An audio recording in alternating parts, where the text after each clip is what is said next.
Hello again.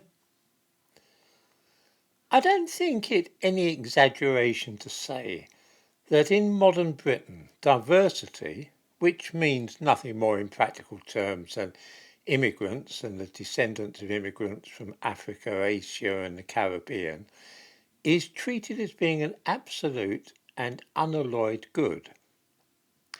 That is to say, nobody troubles to explain any more why they feel it desirable and wise that judges, senior police officers and members of the government should be of South Asian or Sub-Saharan African ancestry. It's taken for granted that we should all be striving towards that end. Now, it may of course be so that it's a good thing, but it is by no means certain that this is the case. There's been no open discussion of the matter, no invitations to consider the pros and cons of moving the country in that direction. It is simply a creed to which we are all expected to subscribe. Failure to do so renders us liable to be viewed as belonging to the far right, and that does nobody any good socially or in the workplace. So let us ask ourselves now, this channel being a safe place to talk about this kind of thing, why we might wish 15% of judges in Britain to be black or of South Asian heritage. Why would that be a better state of affairs than if they were all white? What about senior officers in the British Army? The Army has spent millions of pounds trying to increase diversity among senior officers, but it has been a hopeless enterprise. The reasons for this, incidentally, are not mysterious at all.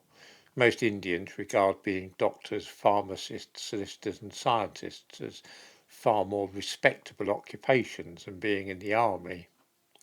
Bangladeshis and Caribbeans, on the other hand, would be happy to give it a go, but their educational backgrounds are usually wanting in that respect, a little too low to enable them to aspire to be a general or something. But why shouldn't all the most senior officers be white? What is the objection to this? The same applies to MPs and high-ranking police officers. I cannot offhand see why having most of these people white would be a bad thing of itself. We are expected to show our enthusiasm for a wholesale change in the ethnic composition of the higher levels of the hierarchy which rules over this nation, but without being given any good reasons for doing so. I am not, you understand, stating my opposition to this course of action, but I am old enough to be a little reactionary in my way of thinking. In other words, I do not immediately throw myself behind every new craze or attempt to revolutionise society. The first question I ask when somebody comes up with something which promises to effect great change to our way of life is, why would this new method be any improvement on the old way of doing things? What do you say is wrong with the present system? That is my attitude to the current efforts to increase diversity.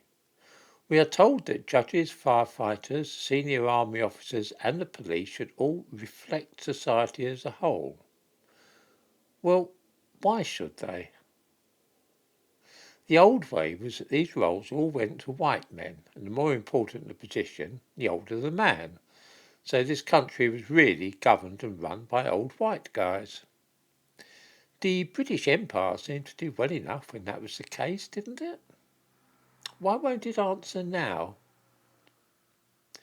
Instead of carefully reasoned arguments in favour of such a radically new way of ordering our affairs, all we are given is slogans and catchphrases. I mentioned one of these, that our workforce should reflect the community we serve. That is not an argument or explanation why something should be done. It is merely a bare assertion. It's like crying all power to the Soviets, or liberty, equality and fraternity, or perhaps ein Volk, ein Reich und eine Führer. It's Very stirring, but it tells you nothing about why you should follow such an injunction.